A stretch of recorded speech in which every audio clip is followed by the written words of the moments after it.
4月3日行動。我們應該時時記住，只有行動才能證明我們真的相信。12個步驟與12個傳統第66頁。今天我會把這些原則付諸行動，而不只是停留在口頭或思想上。在我們上月，行動勝過空洞的言語。如果我對另一個人只有想法而沒有行動，那個人怎麼會知道我真正的想法呢？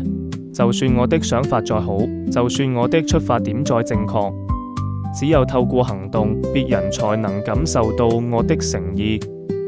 今天我要把思想轉化為行動，我會在每件小事上認真實踐4的原則。